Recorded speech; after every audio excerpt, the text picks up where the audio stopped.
ಶ್ರೀಗುರುಭ್ಯೋ ನಮಃ. ಹರಿ ಓಂ.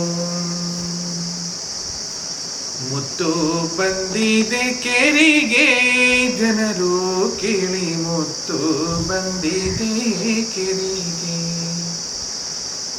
ಮುತ್ತು ಬಂದಿದೆ ಕೆರೆಗೆ ಜನರು ಕೇಳಿ, ಮುತ್ತು ಬಂದಿದೆ ಕೆರೆಗೆ.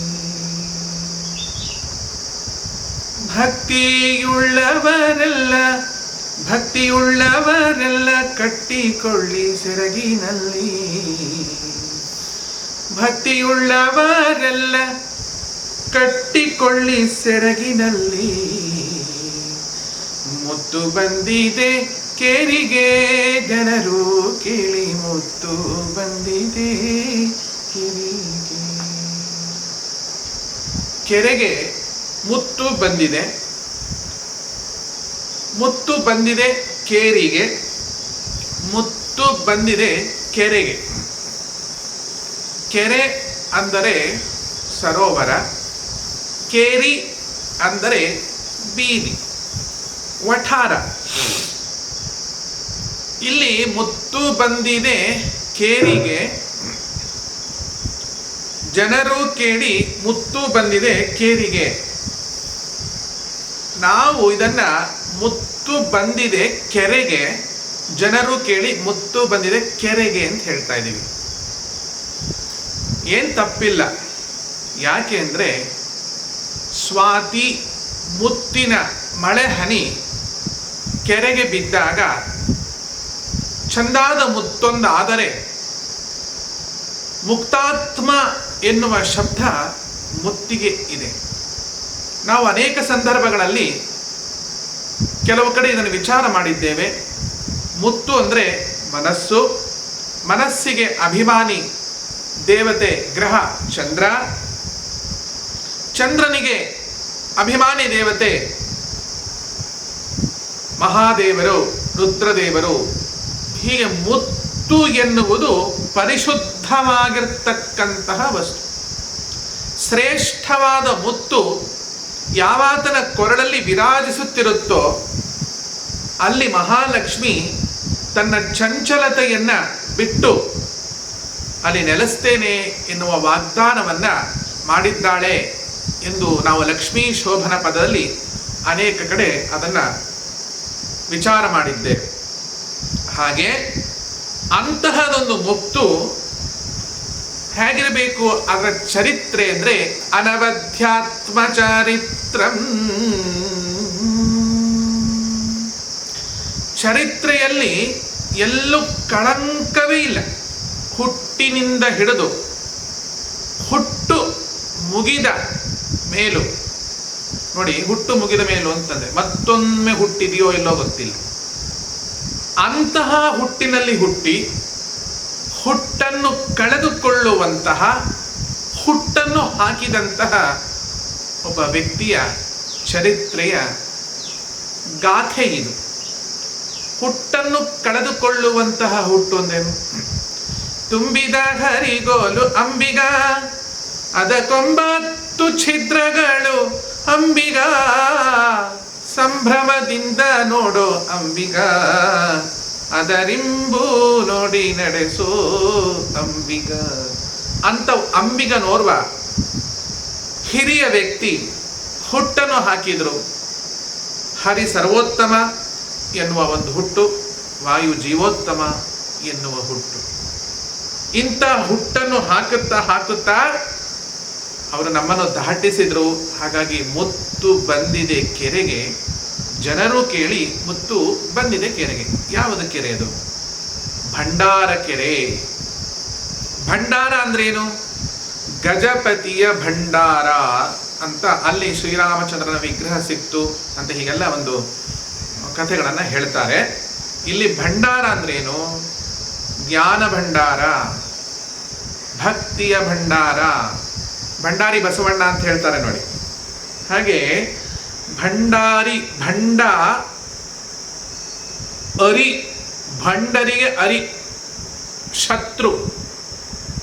ಭಂಡಾರ ಅಂದ್ರೆ ಜ್ಞಾನ ಭಂಡಾರ, ಭಕ್ತಿ ಭಂಡಾರ, ವೈರಾಗ್ಯದ ಭಂಡಾರ, ಜ್ಞಾನ ಭಕ್ತಿ ವೈರಾಗ್ಯಗಳ ಭಂಡಾರದ ಕೆರೆಗೆ ಒಂದು ಮುತ್ತಿನ ಹನಿ ಜಾರಿ ಬಿದ್ದಿತ್ತು.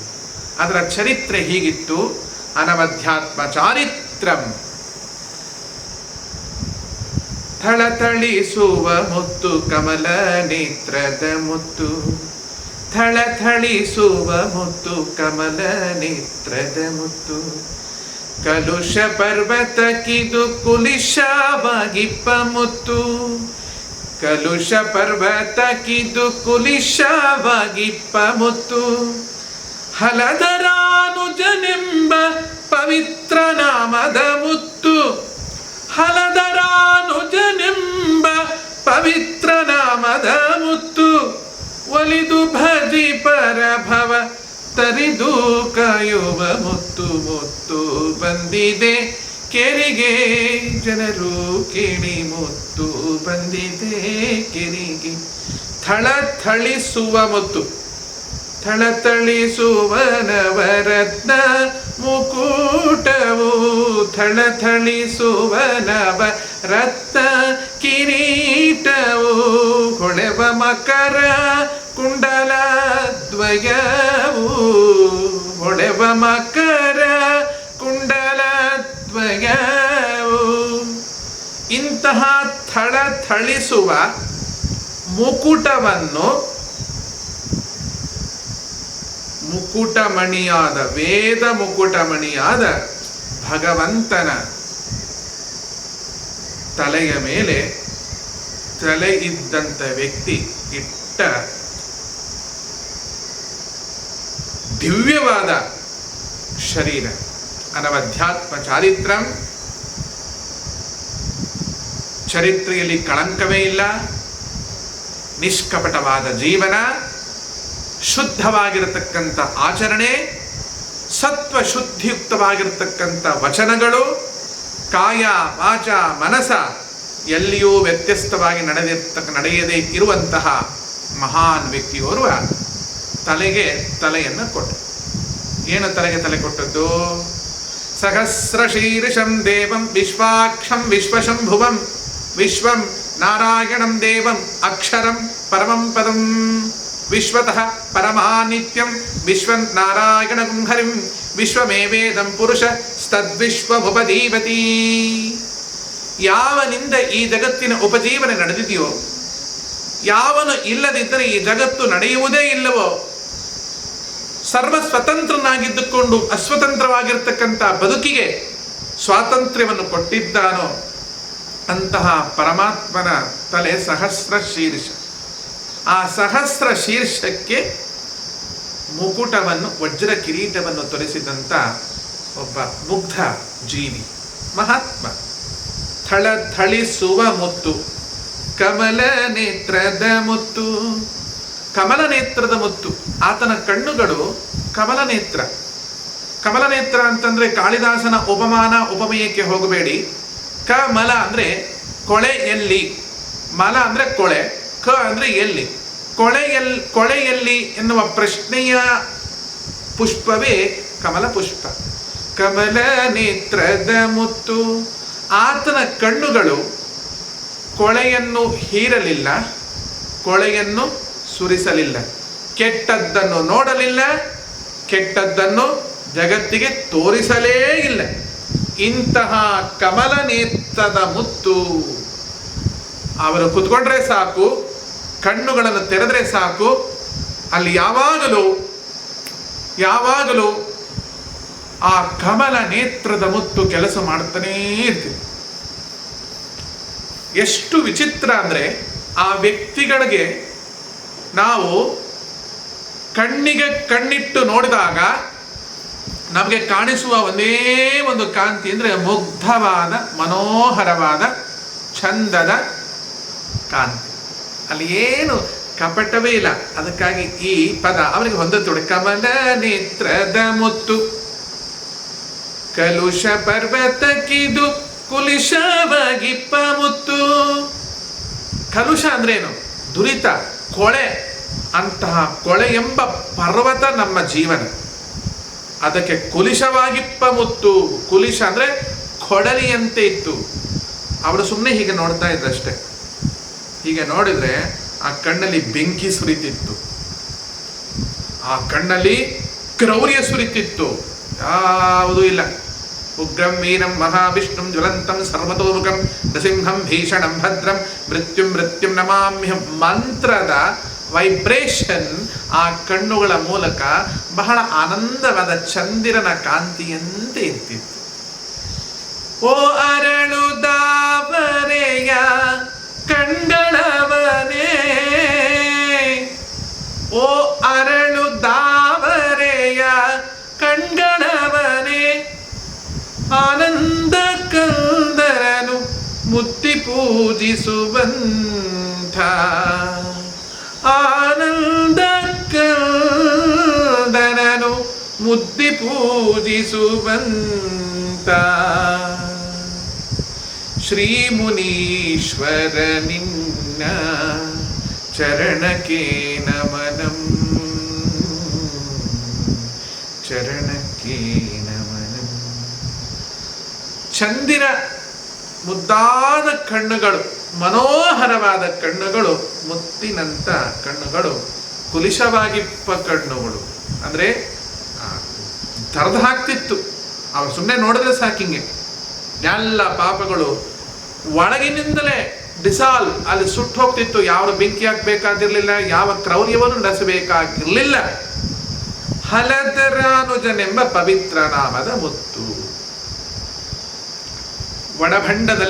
ಒಡಭಂಡೆಯಲ್ಲಿ ಬಂಡೆ ಒಡೆದು ಒಡಭಾಂಡೇಶ್ವರ ಅವನು ಹಲಧರ ಅಂದರೆ ಬಲರಾಮ. ಆ ಬಲರಾಮನ ಅನುಜ ಅಂದರೆ ಶ್ರೀಕೃಷ್ಣನೆಂಬ ಮುತ್ತು. ಮುತ್ತು ಬಂದಿದೆ ಕೆರಿಗೆ ಜನರು ಕೇಳಿ, ಮುತ್ತು ಬಂದಿದೆ ಕೆರಿಗೆ, ಥಳಥಳಿಸುವ ಮುತ್ತು ಕಮಲ ನೇತ್ರದ ಮುತ್ತು, ಕಲುಷ ಪರ್ವತಕ್ಕಿದು ಕುಲಿಶವಾಗಿಪ್ಪ ಮುತ್ತು, ಹಲಧರಾನುಜನೆಂಬ ಪವಿತ್ರ ನಾಮದ ಮುತ್ತು, ಒಲಿದು ಭದೆ ಪರಭವತ್ತರಿದು ಕಾಯುವ ಮುತ್ತು. ಮುತ್ತು ಬಂದಿದೆ ಕೆರೆಗೆ ಜನರು ಕೇಳಿ, ಮುತ್ತು ಬಂದಿದೆ ಕೆರೆಗೆ. ಹಲಧರಾನುಜನೆಂಬ, ಹಲ ಅಂದ್ರೆ ನೇಗಿಲು. ನೇಗಿಲು ಏನ್ ಮಾಡುತ್ತೆ ಗೊತ್ತಾ? ನೆಲವನ್ನ ಎತ್ತುತ್ತೆ, ಎತ್ತಿ ಬಿತ್ತುತ್ತೆ, ಬಿತ್ತಿ ಪುನಃ ಎತ್ತುತ್ತೆ.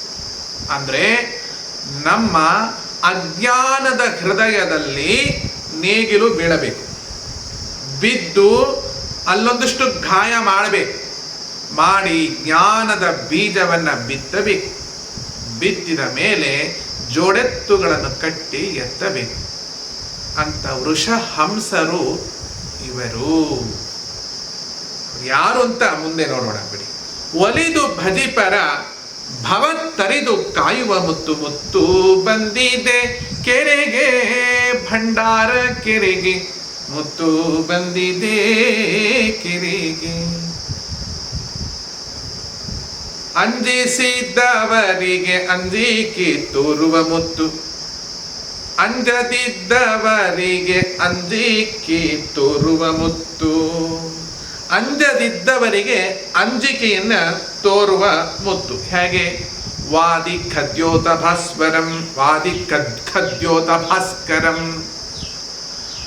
ವಾದಿಗಳು ಯಾರಾದರೂ ಅಂಜುವುದಿಲ್ಲ ಎಂದು ವಾಕ್ ಯುದ್ಧಕ್ಕೆ ಬಂದರೆ ಖದ್ಯೋತ ಭಾಸ್ಕರಂ.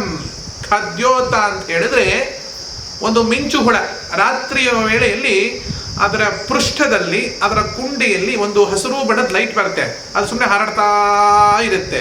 ಯಾಕೆ ಅಂದರೆ ಅದರ ಲೈಟು ಅದ್ರ ಸುತ್ತುವಷ್ಟೇ ಬೆಳಕು, ಇಡೀ ಜಗತ್ತಿಗೇನು ಬೆಳಕಲ್ಲ. ಆದರೆ ತನ್ನ ಕುಂಡೆಯಲ್ಲಿಗೆ ತನ್ನ ಬೆಳಕಿದೆ ಎನ್ನುವ ಅಹಂಕಾರದಿಂದ ಅದೆಲ್ಲ ಕಡೆ ಘರ್ ಘರ್ ಘರ್ ಅಂತ ಸುತ್ತುತ್ತಾ ಇರುತ್ತೆ. ಓದುಬಾರದ, ಬಹಳ ಓದು ಬಲ್ಲವನ ಇದ್ದ ಹಾಗೆ ಕೂಚು ಭಟ್ಟ. ಹೀಗೆ ಅನೇಕ ವಾದಿಗಳು ತಮ್ಮ ಬೆಳಕು ತಮ್ಮಲ್ಲಿದೆ, ತಮ್ಮ ಸಿದ್ಧಾಂತ ತಮ್ಮಲ್ಲಿದೆ ಅಂತ ಏನಾದರೂ ಬಿಗಿದುಕೊಂಡು ಅಂಜದಿದ್ದರೆ ಖದ್ಯೋತ ಭಾಸ್ಕರಂ, ಸೂರ್ಯನ ಬೆಳಕು ಬಂದ ತಕ್ಷಣ ಖದ್ಯೋತಗಳ ಬೆಳಕೆಲ್ಲಿ ಆ ಬೆಳಕು ಯುತಿಯಾಯಿತು ಸೂರ್ಯನ ಬೆಳಕಿನಲ್ಲಿ. ಖದ್ಯೋತ ಅಂಜದಿದ್ದವರಿಗೆ ಅಂಜಿಕೆ ತೋರುವ ಮುತ್ತು, ಅಂಜಿಸಿದ ಇತರ ಭಯವ ತೋರುವ ಮುತ್ತು. ಯಾರಾದ್ರೂ ಅಂಜಿಸಿದ್ರೆ ಅವರಿಗೇ ಭಯವನ್ನು ತೋರುವ ಮುತ್ತು. ಅದು ಯಾವ ಮುತ್ತು ಅಂದ್ರೆ ಸಂಜೀವರಾಯರ ಹೃದಯದೊಳಗಿನ ಮುತ್ತು. ಇಂಥ ಹೆಸರು ಯಾರಿಗೂ ಇಲ್ಲ ನೋಡಿ, ಸಂಜೀವರಾಯ. ಯಾವಾಗಲೂ ಮೃತ್ಯುವಿನಲ್ಲೇ ಜನಿಸಿ ಮೃತ್ಯುವಿನಲ್ಲೇ ಮೃತ್ಯುವಾಗಿ ಹೋಗುವಂತ ನಮ್ಮವರಿಗೆ ಮೃತ್ಯುಂ ನಮಾಮ್ಯಹಂ. ಪ್ರಾಣ ದೇವರ ಹೃದಯದ ಒಳಗಿನ ಮುತ್ತು. ಕಂಜಭವಾದಿಗಳು ಶಿರಸಾವಹಿಸುವ ಮುತ್ತು. ಕಂಜಭವ ಅಂತ ಹೇಳಿದ್ರೆ ಕಮಲದಿಂದ ಭವ ಉಂಟಾದವರು ಅಂತಲೂ ಇಟ್ಕೊಳ್ಬೇಕು. ಭವಾದಿಗಳು ಅಂದ್ರೆ ಭವ ಅಂದ್ರೆ ರುದ್ರದೇವರು, ರುದ್ರದೇವರೇ ಮೊದಲಾದವರು ಎಲ್ಲರೂ ಶಿರಸಾವಹಿಸುವ ಮುತ್ತು, ತಲೆಬಾಗಿ ನಮಿಸುವಂತ ಮುತ್ತು.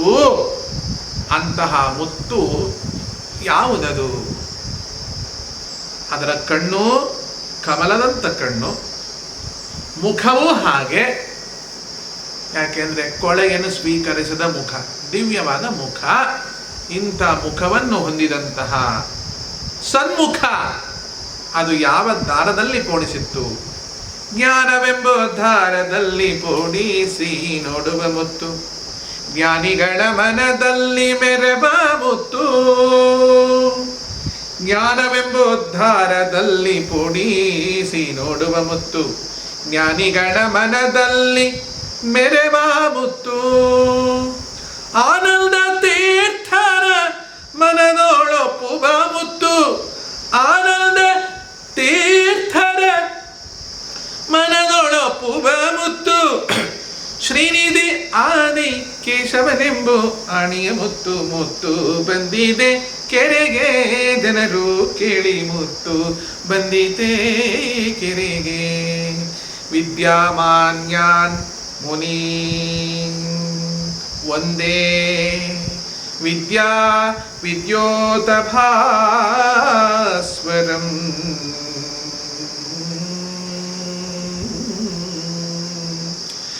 ಅವರು ಯಾಕೆ ಭಗವಂತನ ಹೃದಯದಲ್ಲಿ ಮೆರೆದರು ಎಂದರೆ ಬ್ರಹ್ಮಚರ್ಯ ಹರಿಪ್ರೀತಿ. ಬ್ರಹ್ಮಚರ್ಯವನ್ನ ಅತ್ಯದ್ಭುತವಾಗಿ ನಡೆಸಿದವರು ಅನ್ನುವುದಕ್ಕಿಂತಲೂ ಹೆಚ್ಚಾಗಿ ಬ್ರಹ್ಮಚಾರಿಗಳಾಗಿ ಹುಟ್ಟಿದವರು ಅಂತ ಹೇಳುವುದು. ಕಾರಣ ಇಷ್ಟೇ. ಒಂದೊಮ್ಮೆ ವೇದವ್ಯಾಸ ದೇವರು ಶುಕಮುನಿಗಳು ಅಂದರೆ ವ್ಯಾಸದೇವರ ತಂದೆ ಶುಕಮುನಿ ಅವರ ಮಗ, ಒಂದು 16 ವರ್ಷದ ಸುಂದರವಾದ ತರುಣ, ಮೈ ಮೇಲೆ ಯಾವುದೇ ಬಟ್ಟೆ ಇಲ್ಲ, ಬಹಳ ಸಲ್ಲಕ್ಷಣ. ಯಾಕೆ? ಮಾರಲ್ನಗೆನಿದ ಮನೋಹರ ಮೂರ್ತಿ, ಸರಸ ಜನರಿಗೆ ಸುರ ಚಕ್ರವರ್ತಿ, ಮೇಧಿನಿಯೊಳಗೆ ತುಂಬೆದೆ ನಿನ್ನ ಕೀರ್ತಿ, ಮುರಾರಿಯ ತೋರಿಸೋ ನಿನಗೆ ಶರಣಾರ್ಥಿ. ಧವಳ ಗಂಗೆಯ ಗಂಗಾಧರ ಮಕಲಿಂಗ, ಮಾಧವನ ತೋರಿಸಯ್ಯ ಗುರುಕುಲು ತುಂಗ. ಗುರುಗಳಲ್ಲಿಯೇ ಉತ್ತುಂಗನಾಗಿರ್ತಕ್ಕಂಥ ಮಹಾದೇವ. ಯಾಕೆ? ಭಗವತ ಶಾಸ್ತ್ರವ ಅವನೀಶಗೆ ಪೇಳ್ದವ ನೀನಲ್ಲವೇ ಶಿವನೇ. ಶಿವನೇ ನಾನಿನ್ನ ಸೇವಕನಯ್ಯ, ದುರ್ಮನ ಬಿಡಿಸಯ್ಯ, ದುರ್ಮನ ಬಿಡಿಸಯ್ಯ. ಶಿವನೇ ಶಿವನೇ ನಾನಿನ್ನ ಸೇವಕನಯ್ಯ. ಇಂತಹ ಶುಕ ಮುನಿಗಳು, ಶೋಕವಿಲ್ಲದ ಮುನಿಗಳು, ಶ್ರೀ ವೇದವ್ಯಾಸ ದೇವರ ಶ್ರೀಮನ್ನಾರಾಯಣನ ಮನಸ್ಸಿನ ಪುತ್ರರು. ಘೃತಾಚಿ ಎನ್ನುವ ಅಪ್ಸರಾ ಸ್ತ್ರೀಯರಲ್ಲಿ ಅವತಾರ ಮಾಡಿದಂಥ ಮುದ್ದಾದ ರೂಪ ಶುಕಮುನೀಂದ್ರ. ವೇದವ್ಯಾಸರು ಯಾವಾಗಲೂ ತಿಂತಾ ಇದ್ರಂತೆ, 24 ತಾಸು ತಿಂತಾ ಇದ್ರಂತೆ, ಅದಕ್ಕೆ ಬಿಡುವೇ ಇಲ್ಲ. ಅಲ್ಲ ರೀ, ಜಗತ್ತಿಗೆ ಏನಾದರೂ ಕೊಡೋ ದೇವರು 24 ತಾಸು ತಿಂತಾ ಇದ್ರೆ ಏನು ತೊಂದರೆ ನಿಮಗೆ? ಜಗತ್ತಿಗೆ ಬೇಡವಾದ ಕೊಳೆಯನ್ನು ಕೊಡುವ ನೀವೇ 24 ತಾಸು ತಿಂತೀರಾ, ತಿಂದಂತಹ ವಸ್ತುವನ್ನು ಅಮೃತವನ್ನಾಗಿಸುವಂತಹ ಮಹಾ ಕಲ್ಪವೃಕ್ಷನಾದ ಭಗವಂತದಿಂದ ಏನು ತಪ್ಪಿದೆ? ಆದರೆ ಅವರು ತಿನ್ನೋಕೆ ಮುಂಚೆ ಅದನ್ನು ಹುಡುಕೋದು ಶುಕಮುನಿಗಳ ಕೆಲಸ. ಅಪ್ಪನಿಗೆ ಯಾವಾಗ ಹಶ್ವಾಗುತ್ತೆ ಅಲ್ಲಿ ಹಶ್ವಾಗೇ ಇರುತ್ತೆ, ಆದರೆ ವೆರೈಟಿ ಅವನಿಗೆ ಕೊಡಬೇಕಾಗ್ತಾ ಇರುತ್ತೆ. ಮುಂದೆ ಹೋಗ್ತಿದ್ದ ಹುಡುಗ, ಅವರಪ್ಪ ಹಿಂದೆ ಹೋಗ್ತಾ ಇದ್ದ. ಯಮುನಾ ತೀರ ಎಲ್ಲ ಹೆಂಗಳೆಯರು ಸ್ನಾನ ಮಾಡ್ತಾ ಇದ್ದಾರೆ. ಶುಕಮುನಿಗಳು 16 ವರ್ಷದ ಸುಂದರ ತರಣ, ಬಹುಸುಂದರ, ಲಕ್ಷಣದ ಲಕ್ಷಣ, ಅವಲಕ್ಷಣ ಎಲ್ಲೂ ಹುಡುಕಿದ್ರೂ ಸಿಗಲ್ಲ, ಅಷ್ಟು ಮನೋಹರ, ಕಾಮೋದ್ದೀಪನವಾಗುವಂತಹ ಚಿಗರಾಗಿರ್ತಕ್ಕಂಥ ಕೆಂಜು ಮೀಸೆ, ಆಗತಾನೆ ಯೌವನ, ಎಷ್ಟು ಲಕ್ಷಣ ಅಂತ ಹುಡುಗ ಹೋಗಬೇಕಾದಾಗ ಅವರೆಲ್ಲ ಆರಾಮಾಗಿ ಸ್ನಾನ ಮಾಡ್ತಾರೆ. ಅವ್ರು ಸ್ವಲ್ಪ ಮುಂದೆ ಹೋದರು. ಆಗ ವೇದವ್ಯಾಸರು ಬಂದ ತಕ್ಷಣ ಎಲ್ಲ ಸ್ತ್ರೀಯರು ತಕ್ಷಣ ತಮ್ಮ ಎದೆ ಮೇಲೆ ತಮ್ಮ ಕೈಗಳನ್ನು ಇಟ್ಕೊಂಡು, ಕೆಲವು ಸರ ತಮ್ಮ ಬಟ್ಟೆಗಳನ್ನು ಎಳ್ಕೊಂಡು ಹೀಗೆ ಮುಚ್ಕೊಂಡು, ಎದೆಯನ್ನು ಮುಚ್ಕೊಂಡು, ಸ್ವಲ್ಪ ಅವಮಾನವೆಂದು ಅನಿಸಿತು ವೇದವ್ಯಾಸರಿಗೆ. ಆಗ ಅವರೇನು ಮಾಡಿದ್ರು, ಒಬ್ಬ ಗೋಪಿಕೆಗೆ ಕೇಳ್ತಾರೆ, ಅಮ್ಮ 16 ವರ್ಷದವ ನನ್ನ ಮಗ, ಅಂತ 14 ಎಷ್ಟಾಗಿದೆಯೋ ಗೊತ್ತಿಲ್ಲ, ಹೆಚ್ಚು ಕಮ್ಮಿ 80 ಮೇಲೆ ದಾಟೋಗಿದೆ ನನ್ನ ದೇಹದ ವಯಸ್ಸು. ನಾನು ಬಂದಾಗ ನಿಮ್ಮ ಎದೆ ಮೇಲೆ ಕೈಗಳು ಬಂತು, ಮತ್ತೆ ಕಂಚುಕ ವಸ್ತ್ರಗಳೆಲ್ಲ ಬಂತು, ನನ್ನ ಮಗ ಸುಂದರವಾದ ತರುಣ ಯುವಕ, ಅವನು ಹೋಗ್ತಿದ್ರೆ ಆರಾಮಾಗಿ ಸ್ನಾನ ಮಾಡ್ತಿದ್ರಿ, ಇದರ ತಾತ್ಪರ್ಯವೇನು, ಜಗತ್ತು ಏನು ತಿಳ್ಕೋಬಹುದು ನನ್ನ ಬಗ್ಗೆ, ದಯವಿಟ್ಟು ಇದನ್ನು ಇವತ್ತೇ ನನಗೆ ತಿಳಿಸ್ಬೇಕು ಅಂದು. ಆಗ ಅದರಲ್ಲಿ ಒಬ್ಬ ದಿಟ್ಟ ಗೋಪಿಕೆ ಹೇಳ್ತಾಳೆ, ಸ್ವಾಮಿ ಅದು ಒಲುಮೆ, ಇದು ಸಿದ್ಧಿ ಅಂದ್ಬಿಟ್ರು. ಏನು ಹಂಗಂದ್ರೆ ಏನಂಗೆ ಅರ್ಥ ಆಗಿಲ್ಲ. ತಮ್ಮದು ಸಿದ್ಧಿ, ಅವನದು ಒಲುಮೆ ಅಂದ್ರು. ಒಲುಮೆ ಅಂದ್ರೇನು, ಸಿದ್ಧಿ ಅಂದ್ರೇನು? ನಿನ್ನ ಒಲುಮೆಯಿಂದ ನಿಖಿಳ ಜನರು ಬಂದು ಮನ್ನಿಸುವರು ಮಗರಾಯ, ಎನ್ನ ಪುಣ್ಯಗಳಿಲ್ದ ಈ ಪರಿ ಉಂಟನೋ, ನಿನ್ನದೇ ಸಕಲ ಸಂಪತ್ತು. ಒಲುಮೆ ಅಂದ್ರೆ ಏನು? ಬೈ ಬರ್ತ್, ಹುಟ್ಟಿನಿಂದ ಆ ಬೀಜ ವಿರಕ್ತಿಯ ಬೀಜವೇ. ಕಮಲ ಗೆದ್ದ ಮನೋಕರ ಮೂರ್ತಿ, ಕಾಮಹರ ಕೈಲಾಸ ಮಂದಿರ ಸೋಮ ಸೂರ್ಯ ಅನಲ ವಿಲೋಚನ ಕಾಮಿತ ಪ್ರದ ಕರುಣಿಸೆ ಮಗೆ ಸದಾ ಸುಮಂಗಳವ. ಕಾಮನ್ ಸುಟ್ಟವ ಅನ್ನೋ ಹೆಸರು ಶುಕಮುನಿಗಳಿಗೆ ಮಾತ್ರ ಇದೆ. ಯಾಕೆಂದ್ರೆ ಶುಕಮುನಿ ಬೇರೆ ಅಲ್ಲ, ಸಾಕ್ಷಾತ್ ರುದ್ರ ಬೇರೆ ಅಲ್ಲ, ಮಹಾದೇವ ಬೇರೆ ಅಲ್ಲ, ಪಂಚಾಕ್ಷರಿ ಮಂತ್ರದ ಪ್ರಭು ಬೇರೆ ಅಲ್ಲ. ಕಾಮಹರ ಅವನ ಹೆಸರು.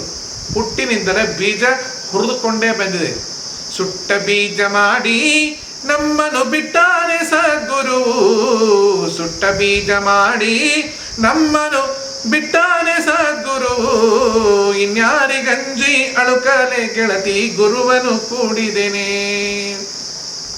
ನಷ್ಟಕಾಮ ಬೀಜವನ್ನು ಹುರಿದು ನೆಲದಲ್ಲಿ ಬಿತ್ತಿದ್ರೆ ಆ ಕಾಮ ಎಂದಾದರೂ ಬೆಳವಣಿಗೆ ಆಗಲಿಕ್ಕೆ ಸಾಧ್ಯತೆ ಇದೆಯಾ? ಆ ರೀತಿಯಾಗಿ ಅವರಿಗೆ ಒಲುಮೆಯಿಂದ ಹುಟ್ಟಿದ್ದಾರೆ. ನೀವು ಸಿದ್ಧರು, ಸಿದ್ಧಿ ಪುರುಷರು, ಯಾವಾಗಿದ್ರೂ ಒಮ್ಮೆ ಜಾರ್ಕೋಬಹುದು, ಸಿದ್ಧಿ ಮಧ್ಯದಲ್ಲಾದರೂ ಕಳ್ಕೋಬಹುದು. ಆದರೆ ಅಲ್ಲಿ ಕಳ್ಕೊಳ್ಳೋದಕ್ಕೆ ಉಳ್ಕೊಂಡದ್ದಾದ್ರೂ ಏನಿದೆ? ಹಾಗೆ ಶುಕಮುನಿಗಳಂತೆ ಈ ಮುದ್ದಾದ ಮಗು ಬ್ರಹ್ಮಚರ್ಯ ಹರಿಪ್ರೀತಿ, ತಮ್ಮ ಬ್ರಹ್ಮಚರ್ಯವನ್ನ ತಾವು ಪಾಲಿಸಲಿಲ್ಲ, ಬ್ರಹ್ಮಚರ್ಯವೇ ಅವರನ್ನ ಪಾಲಿಸಿಕೊಂಡು ಹೋಯಿತು. ಬ್ರಹ್ಮಚರ್ಯ ಹರಿಪ್ರೀತಿ, ಸುವಿದ್ಯಾ, ಒಳ್ಳೆ ವಿದ್ಯೆಯನ್ನೇ ಕೊಟ್ಟರು. ವಾದಶಾಲಿನಃ, ಯಾರಾದರೂ ವಾದ ಮಾಡೋವರಿಗೆ ಜೋರಾಗಿ ಕೂಗಾಟ ಪ್ರಶ್ನೆನೇ ಇಲ್ಲ, ನಿಧಾನವಾದ ಉತ್ತರ. ವಾದಶಾಲಿ, ಸುವಿದ್ಯಾ ವಾದಶಾಲಿನಃ, ಬ್ರಹ್ಮಚರ್ಯ ಹರಿಪ್ರೀತಿ ಸುವಿದ್ಯಾ ವಾದಶಾಲಿನಃ. ಇಷ್ಟದ ಯಾರಾದರೂ ಮನಸ್ಸಿನಲ್ಲಿ ಏನಾದರೂ ಅಪೇಕ್ಷೆ ಮಾಡಿ ಅವರನ್ನು ಕಣ್ತೆರೆದು, ನಿಮ್ಮ ಕಣ್ ತೆರಿಬೇಕು, ಅವ್ರು ಕಣ್ ತೆರ್ಕೊಂಡೇ ಇರ್ತಾನೆ. ಯಾಕೆಂದ್ರೆ ಅವ್ರು ಯಾವತ್ತು ಕಣ್ಣು ಮುಚ್ಕೊಂಡಿದ್ರು? ಅವ್ರು ಕಣ್ಣು ಮುಚ್ಕೊಂಡಿದ್ದ ದಿವಸ ನೀವೆಂಗೆ ಯಾವತ್ತು ಕಣ್ ತೆರ್ಕೊಂಡಿದ್ರಿ ಅಲ್ವಾ? ಅವ್ರು ಕಣ್ಣು ಮುಚ್ಚಿ ಜಪಕ್ಕೆ ಕೂತಿದ್ರು, ನೀವು ಕಣ್ ತೆರ್ಕೊಂಡು ಕೂತಿದ್ರಾ? ನೀವು ಕಣ್ಣು ತೆರೆದಾಗ ಅವ್ರು ಕಣ್ಣು ಮುಚ್ಚಿದ್ದು ಕಂಡಿದ್ದ. ಹಾಗಾಗಿ ಅವ್ರು ಯಾವಾಗ ಕಣ್ಣು ಮುಚ್ಚಿದ್ರು ಕಣ್ಣು ತೆರೆದಿದ್ದಾರೆ, ಕಣ್ಣು ತೆರೆದಿದ್ರು ಕಣ್ಣು ಮುಚ್ಕೊಂಡೇ ಇದ್ದಾರೆ. ಏನಿದ್ರ ಅರ್ಥ? ಕಣ್ಣು ತೆರ್ಕೊಂಡಿದ್ದಾರೆ, ಕಣ್ಣು ಮುಚ್ಕೊಂಡಿದ್ದಾರೆ. ಕಣ್ಣು ತೆರೆದು ನಿಮ್ಮನ್ನ ನೋಡ್ತಾನೇ ಇಲ್ಲ, ಅವರು ಭಗವಂತನ ಸಚ್ಚಾಸ್ತ್ರ ವಿಷಯಗಳನ್ನು ಬಿಟ್ಟು ಬೇರೆ ಎಲ್ಲ ವಿಷಯದಲ್ಲಿ ಕುರುಡ್ರೆ. ಕಣ್ಣು ತೆರೆದಿದ್ರು ಕಣ್ಣು ತೆಕ್ಕೊಂಡಿಲ್ಲ, ಕಣ್ಣು ಮುಚ್ಕೊಂಡಿದ್ದಾರೆ. ಧ್ಯಾನಕ್ಕೆ ಕೂತಾಗ, ತರ್ಪಣಕ್ಕೆ ಕೂತಾಗ ಕಣ್ಣು ಮುಚ್ಚಿ ಕೂತಿರ್ತಾರೆ, ಕಣ್ಣು ತೆರ್ಕೊಂಡೇ ಇರ್ತಾರೆ. ಯಾಕೆ? ಭೂಹು ಭುವಃ ಸುವಃ ಮಹಃ ಜನಃ ತಪಃ ಸತ್ಯಂ. ಈ ನಾದ ಬ್ರಹ್ಮನನ್ನ 7 ಮುಖಗಳಲ್ಲೂ ಎದ್ದು ಎದ್ದು ನೋಡಲಿಕ್ಕೆ ಮೇಲಿನ ಮುಖ, ಮೇಲಿನ ಕಣ್ಣನ್ನು ಮುಚ್ಚಿ ಒಳಗಣ್ಣು ತೆರೆದಂತಹ ಮುನಿಯು ಇಷ್ಟವನ್ನು ಕೊಡುವುದಲ್ಲದೆ ಮತ್ತೇನು ಮಾಡುತ್ತದೆ? ಕಷ್ಟಹರ್ತೃ ನಖ. ನಮ್ಮ ಕಷ್ಟಗಳನ್ನು ಎಲ್ಲವನ್ನು ಕಳೆದು ವಿದ್ಯಾಮಾನ್ಯ ಮುನಿ ನಮಃ. ಹೇ ವಿದ್ಯಾಮಾನ್ಯ ಎನ್ನುವ ಮುನಿಯೇ, ನಿನಗೆ ನಮೋ ನಮಃ ಅಂತ ಅವ್ರು ಹೇಗೆ ಬರ್ತಿದ್ರು ಗೊತ್ತಾ? ಸರಿಯಾಗಿ ನೋಡಿದ್ರೆ ಗೊತ್ತಾಗ್ತಿತ್ತು. ಅವರು ತಲೆ ಸ್ವಲ್ಪ ಮೇಲೆತ್ತಿರ್ತಿತ್ತು, ಮೈ ಎಲ್ಲ ಬೊಕ್ಕಂಡೇ ಇರ್ತಿತ್ತು. ಕುಂಜರ ಗಮನೆ ಮಣಿಮಂಜುಳ ವದನೆ, ಕುಂಜರ ಗಮನೆ ಮಣಿಮಂಜುಳ ವದನೆ. ಕುಂಜರ ಗಮನ ಅಂದರೆ ಆನೆಯಂತಹ ನಡಿಗೆ. ಆನೆ ಹಾಗೇ ನಡೀತಿದ್ರು ಅವರು, ಬಹಳ ಚೆನ್ನಾಗಿರ್ತಿತ್ತು. ಆನೆ ಹಾಗೆ ನಡೀತಾ ಇದ್ರು. ಮಣಿ ಮಂಜುಳ ವದನ ನೋಡಿ, ಶ್ರೀ ಸೂಕ್ತದಲ್ಲಿ ಬರುತ್ತೆ, ಗಜವು ಆಕಾಶಕ್ಕೆ ಎತ್ತಿ ಏನು ಅದು ಕೂಗುತ್ತಲ್ಲ, ಆ ರೀತಿಯಾದ ಗರ್ಜನೆ ಅವ್ರದ್ದು. ಹಿರಣ್ಯವರ್ಣಾಂ ಭರಣೀಂ ಸುವರ್ಣತಸ್ರಗಾಂ ಚಂದ್ರಾಂ ಹಿರಣ್ಮಗೀಂ ಲಕ್ಷ್ಮೀಂ ಜಾತವೇದೋ ಮಹಾವಹತಾಂ ಆವಹಜಾತವೇದೋ ಲಕ್ಷ್ಮೀರ್ ಅನಪಗಾಮಿನೀಂ ಯಸ್ಯಾಂ ಹಿರಣ್ಯಂ ಬಿಂದೀಹಂ ಕಾಮಶ್ವಂ ಪುರುಷಾನ್ ಅಶ್ವದಾಯಿ ಗೋದಾಯಿ ಧೃದಾಯಿ ಮಹಾದನೆ. ಅಲ್ಲಿ ಆ ಗಜ ಕೂವುದೊಂದು ರೂಪ ಇದಿದೆ, ಅದು ಸ್ವಲ್ಪ ನಂಗೆ ಮರ್ತೋಗಿದೆ. ಆ ರೀತಿಯಾಗಿ ಅವರ ಬ್ರಹ್ಮನಾದ ಆಕಾಶವನ್ನು ಮುಟ್ಟುತ್ತಿತ್ತು. ತಲೆ ಬಾಗಿತ್ತು, ಮೈ ಬಾಗಿತ್ತು. ಇದರ ಅರ್ಥ ಏನು ಗೊತ್ತಾ? ಬಾಗಿದವನಿಗೆ ಗೊತ್ತು, ಬಾಗಿದವನಿಗೆ ಗೊತ್ತು ತಲೆ ಎತ್ತಿ ಬದುಕುವ ರೀತಿ ಏನಿದೆ. ಮತ್ತೊಬ್ಬರು ತಲೆ ಮಟ್ಟಿ ಮಟ್ಟಿ ಮಟ್ಟಿ ಕುಟ್ಟಿ ಕುಟ್ಟಿ ತನ್ನ ತಲೆ ಮಾತ್ರ ಎತ್ತಿಕೊಂಡಿರಬೇಕು ಎನ್ನುವನಿಗೆ ಎಂದಿಗೂ ಬಾಗಿದವನ ಬೆಲೆ ಗೊತ್ತಿಲ್ಲ. ಅವರು 2 ಕೈಗಳನ್ನು ಹೀಗಿಟ್ಕೊಂಡು ಸೊಂಟದ ಮೇಲೆ ಇಟ್ಕೊಂಡು ಮೊಳಕಾಲ ಮೇಲೆ ಇಟ್ಕೊಂಡು ಅಲ್ಲಾಡಿಕೊಂಡು ಆನಂದವಾಗಿ ಬರ್ತಿದ್ರೆ, ಆನೆಯ ಮೇಲೆ ಅಂಬಾರಿ ಕಂಡೆ, ಅಂಬಾರಿ ಒಳಗೆ ನಿನ್ನನ್ನು ಕಂಡೆ, ನನ್ನೇನ ಕಂಡೆ, ನನ್ನೇನ ಕಂಡೆ. ಚಂದಾದ ಅಂಬಾರಿ ಇಟ್ಕೊಂಡು ಆನೆ ನಡ್ಕೊಂಡು ಬರಬೇಕಾದ್ರೆ ಅಂಬಾ ರೀ, ಅಂಬ ಅಂದರೆ ತಾಯಿ, ವೇದ ಮಾತೆಯನ್ನ, ವೇದದ ಸಾರವನ್ನ, ವೇದದ ವಾಣಿಗಳನ್ನ ಮುಖದಲ್ಲಿಟ್ಟುಕೊಂಡು ಬೆನ್ನ ಮೇಲೆ ಭಗವಂತನ ಹೆಜ್ಜೆಗಳನ್ನು ಒತ್ತಿ ಕೂತ್ಕೊಂಡ್ಬಿಟ್ಟಿದ್ದಾನೇನೋ ದೇವರು.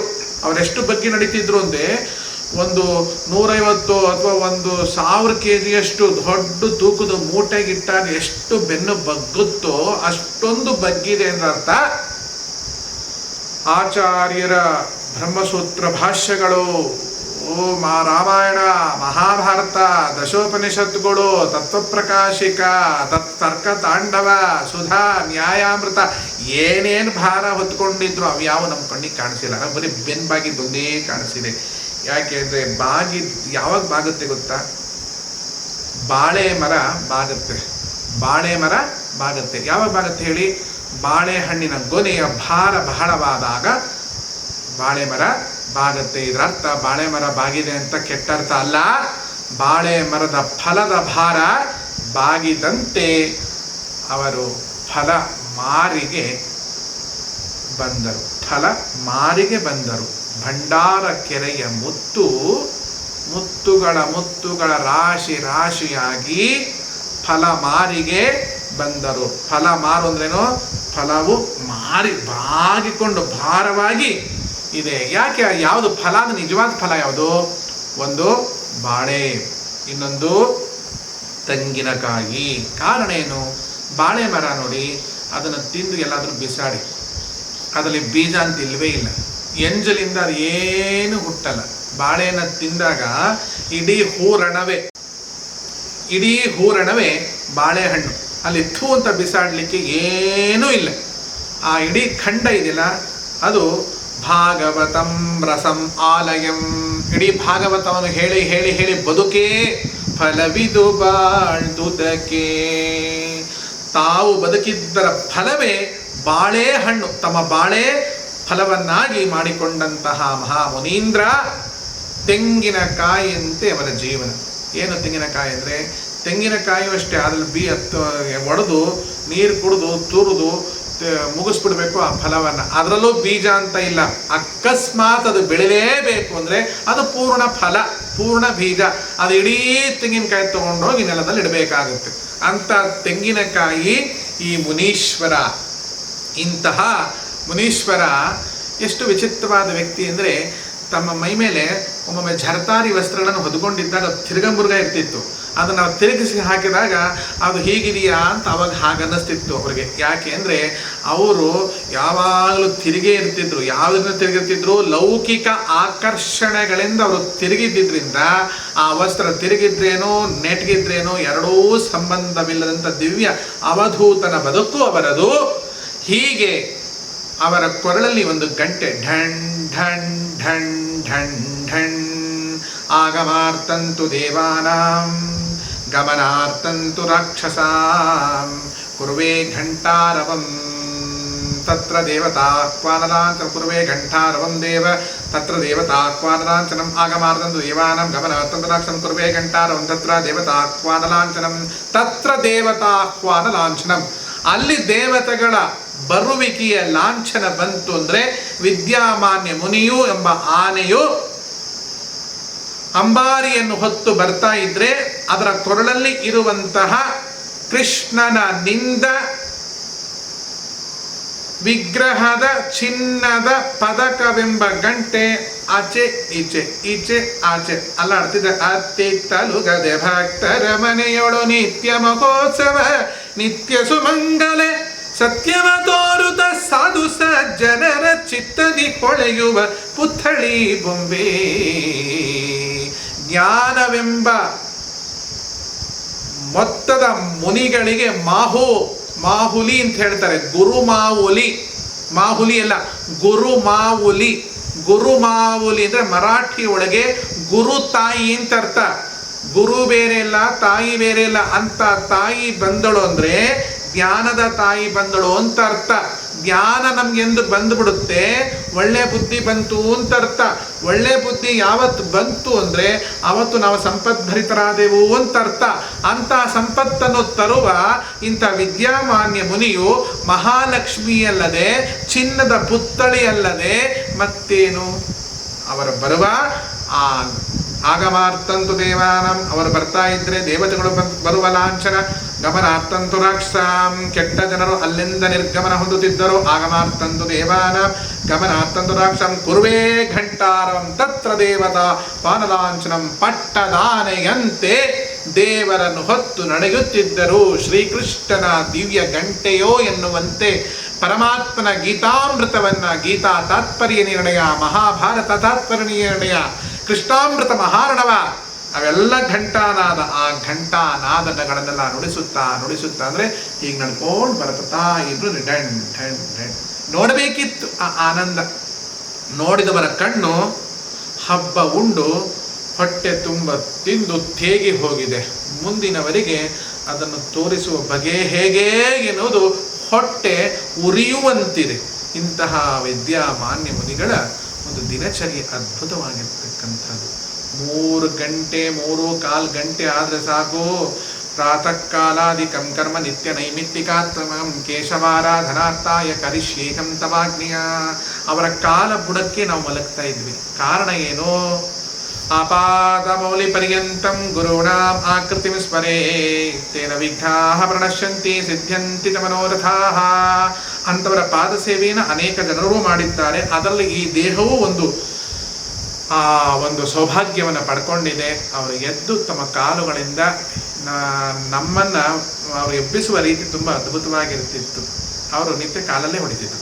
ಯಾಕೆ ಕಾಲಲ್ಲಿ ಹೊಡಿತಿದ್ರು ಅಂದರೆ ಅವ್ರ ಬಗ್ಗೆ ಕೈಯಿಂದ ಮುಟ್ತಾ ಇರಲಿಲ್ಲ. ಇದು ತುಂಬ ಜನ ಆಕ್ಷೇಪಣೆ ಮಾಡಿದ್ರೆ ಮಾಡ್ಬೋದು, ಅದಕ್ಕೆ ನಮಗೇನು ಸಂಬಂಧವಿಲ್ಲ. ಆದರೆ ಪಾದಗಳಿಂದ ಹೊಡೆಸ್ಕೊಂಡಂತಹ ತಾಡನೆ ಮಾಡಿಕೊಂಡಂಥ ಯೋಗ್ಯತೆಯ ಶರೀರ ನನ್ನದು ಅನ್ನೋದಕ್ಕೆ ನನಗೆ ತುಂಬ ಅದ್ಭುತವಾದ ಹೆಮ್ಮೆ ಇದೆ. ಯಾವ ಪಾದಗಳಿಂದ, ಯಾವ ಪರಿಪೂರ್ಣವಾದ ಭಗವಂತನನ್ನು ಹೊತ್ತ ಆನೆಯ ಪಾದಗಳಿಂದ ತುಳಿದ ಮೇಲೆ ಕಾಮ, ಕ್ರೋಧ, ಲೋಭ, ಮೋಹ, ಮದ, ಮತ್ಸರ ಎಂಬ ಕರಳು ಅಪ್ಪಚ್ಚಿಯಾಗಿ ಹೊರಗೆ ಬಿತ್ತು ಹೋಗಿದೆ ನಮಗೆ. ಮತ್ತೆ ಅದರೊಳಗೆ ಕಾಮ, ಅದರೊಳಗೆ ಕ್ರೋಧ, ಅದರಲ್ಲಿ ಲೋಭ ತುಂಬಿಸಿ ಹೊಲೆಯುವಂಥ ಕೆಲಸ ನೀವ್ಯಾರೂ ಮಾಡಬೇಡಿ. ಯಾಕೆ ಅಂದರೆ ಅವರು ಬಂದು ನಾವು ವಿದ್ಯಾಪೀಠದಲ್ಲಿ ಮಲಗಿದ್ದಾಗ ಅವರು ನಮ್ಮ ಪೂರ್ವಾಶ್ರಮದ ನಾಮವನ್ನು ಹೇಳ್ತಾ ರಾಮ ರಾಮ ರಘುರಾಮ ರಘುರಾಮ ರಘುರಾಮ ಅಂತ ಹೇಳಿ ತಮ್ಮ ಪಾದಗಳಿಂದ ನಮ್ಮನ್ನು ಹೀಗೆ ಸರಿಸ್ತಾ ಇದ್ರು. ಆ ನಿತ್ಯ ಪಾದುಕಾಭಿರಾಮ ಪಾದಯುಕ್ತ ಅಂತಹ ಪಾದಗಳ ತಾಡನದಿಂದ ತಕ್ಷಣ ಎದ್ದು ಉತ್ತರದ ಆದಿಮಠಕ್ಕೆ ನೋಡಿ. ಅಲ್ಲೂ ಕೂಡ ಉತ್ತರೋತ್ತರ ಪೂರ್ವೋತ್ತರಾಮಿ ತತರಂಗಚರತ್ಸು ಹಂಸ ದೇವಾಲಿ ಸೇವಿತ ಪರಾಂಘ್ರಿ ಪಯೋಜಲಘ್ನ ಜೀವೇಶ ಭೇದ ಗುಣಪೂರ್ತ್ಯ ಗತ್ಸು ಸತ್ವ ನೀಚೋಚ್ಚ ಭಾವ ಮುಖ ನಕ್ರ ಗಣೈ ಸಮೇತ. ಉತ್ತರೋತ್ತರದ ಆದಿ ಮಠದ ಒಂದು ಸರೋವರ ಸ್ನಾನಕ್ಕೆ ನಮಗೆ ಪಾದದ ತಾಡನ. ಅವರ ಪಾದದ ಏಟುಗಳು ಯಾಕೆ ಬೆಳಿತಿತ್ತು ಅಂದರೆ ಉತ್ತರೋತ್ತರದ ದಿಕ್ಕಿಗೆ ಜ್ಞಾನ ಸರೋವರಕ್ಕೆ, ಶಾಸ್ತ್ರ ಸರೋವರಕ್ಕೆ ಮೀಯಬೇಕು ನಾನು ಬಾ ಎಂದು ನನ್ನನ್ನು ಕರೆದುಕೊಂಡು ಹೋಗುತ್ತಿದ್ದರು. ನನ್ನೊಡನೆ ನನ್ನ ಹಿರಿಯ ಒಬ್ಬ ಗೆಳೆಯರು, ನನ್ನ ಸಹಪಾಠಿಗಳು, ಅವರು ನನಗಿಂತ ತುಂಬ ದೊಡ್ಡವರು, ನನಗೆ ಅವರು ಗುರುಗಳು ಹೌದು.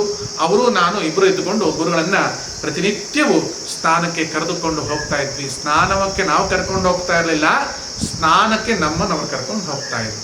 ಅವರದ್ದು ಎಷ್ಟು ವಿಚಿತ್ರವಾಗಿರ್ತಕ್ಕಂಥ ವ್ಯಕ್ತಿತ್ವ ಅಂತಂದರೆ, ಯಾವಾಗಲೂ ಅವರು ಸ್ನಾನವನ್ನು ಅವಗಹನವೇ ಮಾಡ್ತಾ ಇದ್ರು. ಅವಗಹನ ಅಂದರೆ ಮೂಗನ್ನು ಮುಚ್ಚಿ ನೀರಿನೊಳಗೆ ಇಡೀ ಶರೀರವನ್ನು ಮುಳುಗಿಸೋದು. ಅಂದರೆ ಜಡವಾದ ನೀರಿನಲ್ಲ, ಚೈತನ್ಯವಾದ ಶಾಸ್ತ್ರವೆಂಬ ಸರೋವರದಲ್ಲಿ ಮೂಗನ್ನು ಮುಚ್ಚಿ ಕುಳಿತುಕೋ. ಏನಿದ್ರರ್ಥ? ಕೃತ್ತಿವಾಸನೆ ಹಿಂದೆ ನೀ 40 ಕಲ್ಪ ಸಮೀರನಲ್ಲಿ ಶಿಷ್ಯತ್ವ ವಹಿಸಿ ಅಖಿಳ ಆಗಮಾರ್ಥಗಳೋದಿ 10 ಕಲ್ಪದಿ ತಪವಗೈದು ಜಲಧಿಗಳು ತಪವಗೈದು ಆದಿತ್ಯರೊಳಗೆ ಉತ್ತಮನೆನಿಸಿ ಪುರುಷೋತ್ತಮನ ಪರ್ಯಂಕ ಪದ ವೈದಿದೆಯೋ ಮಹಾದೇವ. ಲವಣ ಸಮುದ್ರದಲ್ಲಿ 10 ಕಲ್ಪ ಒಳಗೆ ಕೂತ್ಕೊಂಡು ರುದ್ರದೇವರು ಮಹಾದೇವರು ಶಾಸ್ತ್ರವನ್ನ ಚಿಂತನೆ ಮಾಡಿದ್ದಾರೆ ಅಂದ ಮೇಲೆ ಲವಣ ಅಂದ್ರೇನು? ಉಪ್ಪು ಅಂದ್ರೇನು? ಋಣ ಅಂದ್ರೇನು? ಸಂಸಾರದಲ್ಲಿ ನಾವು ಮೂಗು ಮುಚ್ಕೊಂಡು ಕೂತ್ಕೊಳ್ಳದೆ ಮೂಗು ತೆರ್ಕೊಂಡು ಕೂತ್ಕೊಂಡ್ರೆ ನಾವು ಉಸಿರು ಕಟ್ಟಿ ಸಾಯಬೇಕಾಗುತ್ತದೆ. ಅಂದ್ರೆ ಉಪ್ಪು ಅಂದ್ರೆ ಋಣ, ಉಪ್ಪಿಗಿಂತ ರುಚಿ ಇಲ್ಲ, ತಾಯಿಗಿಂತ ಬಂಧುವಿಲ್ಲ. ಹಾಗಾಗಿ ಉಪ್ಪನ್ನು ಕೈಯಲ್ಲಿ ಮುಟ್ಟು ತೆಗೆದುಕೊಳ್ಳಬೇಡಿ, ಋಣ ಹೆಚ್ಚಾಗುತ್ತದೆ. ನಾವು ಅರುಣರಾಗಬೇಕು ಅಂದಿದ್ದರೆ ಉಪ್ಪಿನಿಂದ ದೂರ ಇರಬೇಕು. ಆದರೆ ಉಪ್ಪಿನ ಸಮುದ್ರ ಯಾವುದು? ಸಂಸಾರ ಸಮುದ್ರ. ಆ ಸಂಸಾರ ಸಮುದ್ರಕ್ಕೆ ಮತ್ತೊಂದು ಹೆಸರೇನು? ಭವ ಸಮುದ್ರ. ಆ ಭವ ಅಂದ್ರೇನು? ರುದ್ರದೇವರು ಅವರು 10 ಕಲ್ಪ ಒಳಗೆ ಕೂತ್ಕೊಂಡಿದ್ರು. 10 ಕಲ್ಪ ಯಾಕೆ ಕೂತಿದ್ರು? ಪಂಚ ಜ್ಞಾನೇಂದ್ರಿಯಗಳು, ಪಂಚ ಕರ್ಮೇಂದ್ರಿಯಗಳು ಸೇರಿದ್ರೆ 10 ಆಗೇ ಆಗತ್ತೆ.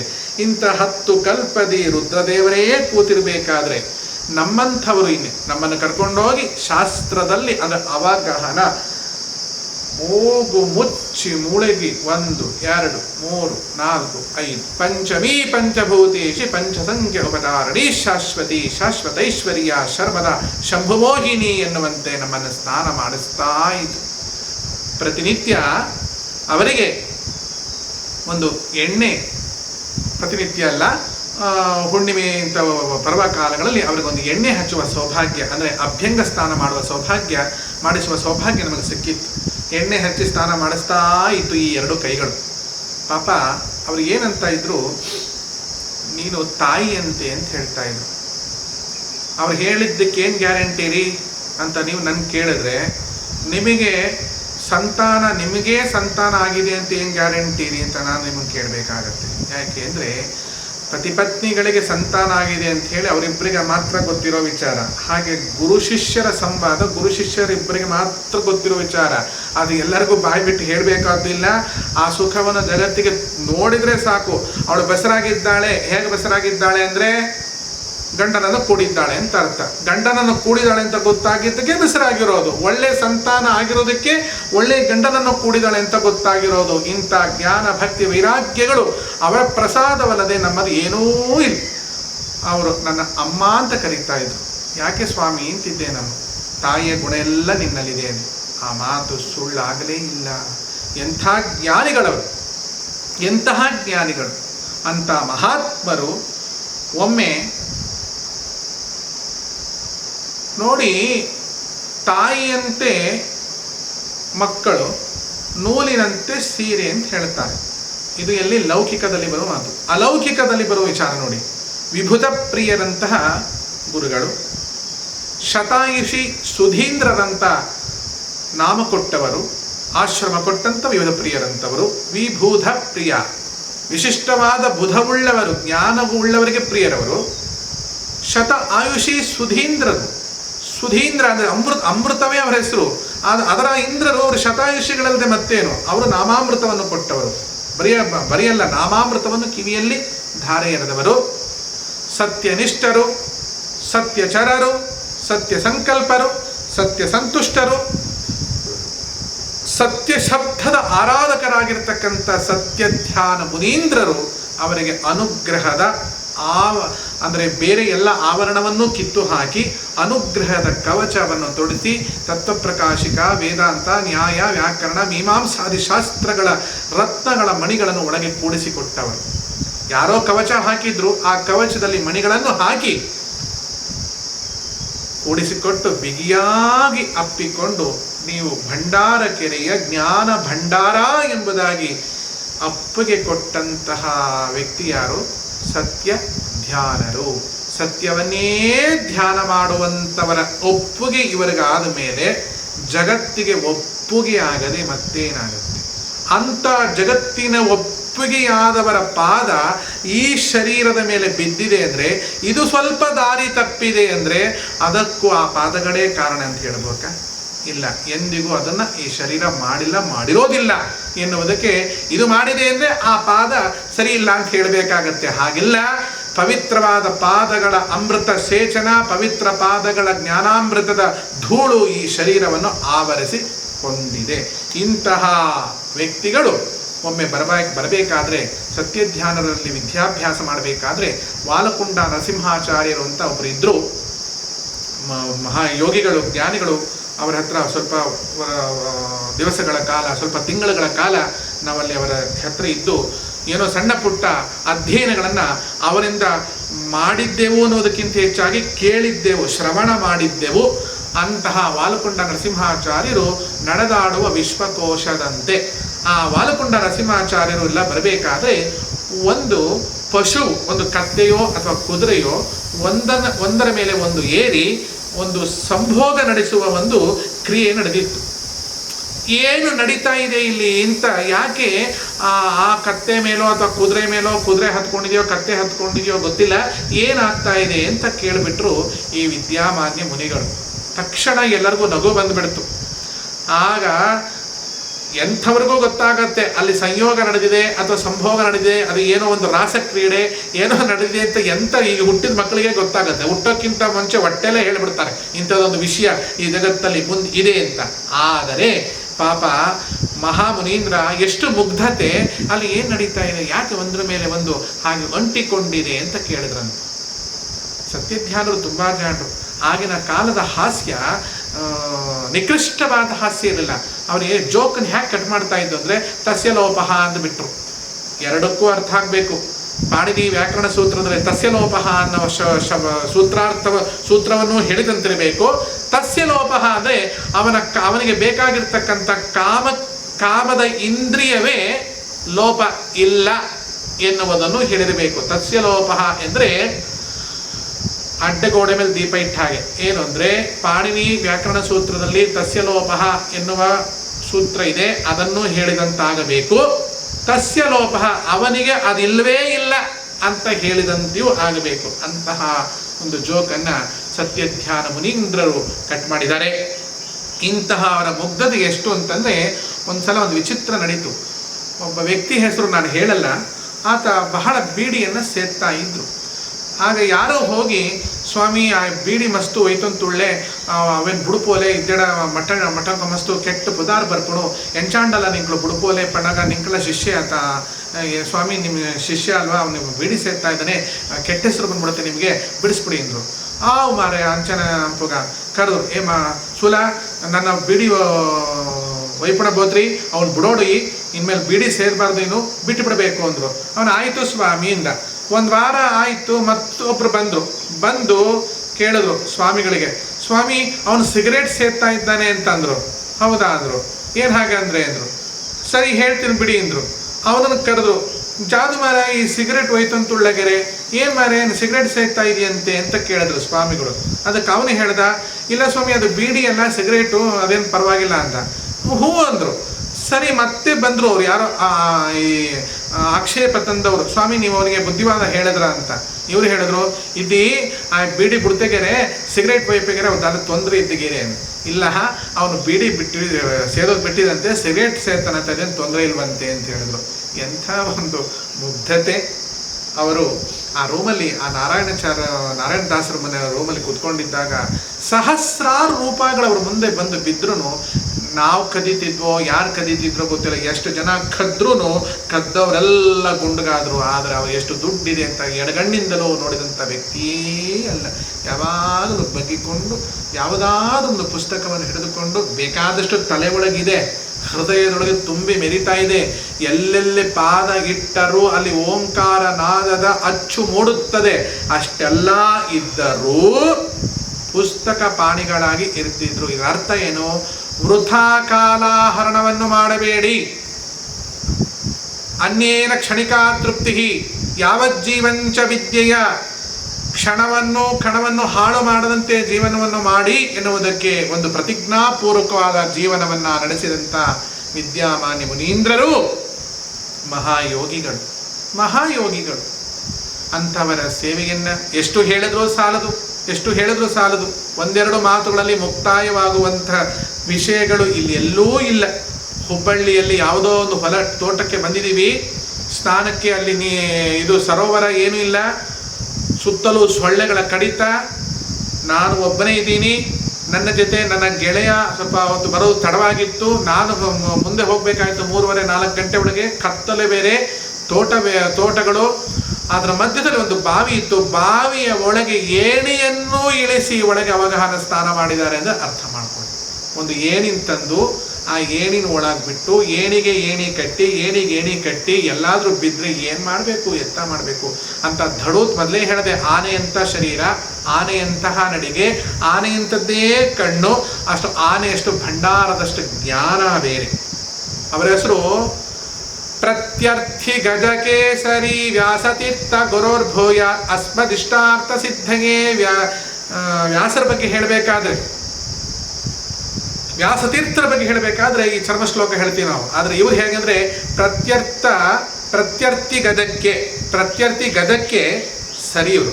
ಪ್ರತ್ಯರ್ಥಿ ಎನ್ನುವ ಆನೆಗಳಿಗೆ ಸರಿ ಇವರು ಕೇಸರಿ. ಇವರು ಪ್ರತ್ಯರ್ಥ ಗದಕೇಸರಿ ಅಂತಾದರೂ ಹೇಳ್ಬೋದು. ಪ್ರತ್ಯರ್ಥಿ ಗದಕ್ಕೆ ಸರಿ. ಪ್ರತ್ಯರ್ಥಿ ಎನ್ನುವ ಆನೆಯಷ್ಟು ಬಲ ಇದ್ದವರಿಗೆ ಇವರು ಸರಿಯೇ ಬಿಟ್ಟರೆ, ನರಿಗಳಂತೆ ಕೂಗುವವರಿಗೆ, ಉಳಾಟ ಮಾಡುವವರಿಗೆ ಇವರದ್ದು ಸಮಾಧಾನವೂ ಇಲ್ಲ, ಸಂಬಂಧವೂ ಇಲ್ಲ. ಕೊನೆಯ ದಿನಗಳಲ್ಲಿ ಒಂದು ಮಹದ ಉಪಕಾರವನ್ನು ಅವರ ಪಾದಗಳು ನಮಗೆ ಮಾಡುತ್ತೆ. ಏನಂತ ಗೊತ್ತಾದು? ನಾನು ನನ್ನ ಗೆಳೆಯ ಒಂದು ರೂಮಲ್ಲಿ ಕೂತ್ಕೊಂಡಿದ್ವಿ. ಏನಾದರೂ ಒಂದು ಕೊಡಿ ಬುದ್ಧಿ ಅಂತ ನಾನು ಕೇಳಿದೆ. ಏನು ಕೊಡಲಿ ಅಂತ ಕೇಳಿದ್ರು. ನಾನು ಸುಮ್ಮನೆ ಅತ್ಲಾಗಿ ನೋಡ್ತಾ ಇದ್ದೆ.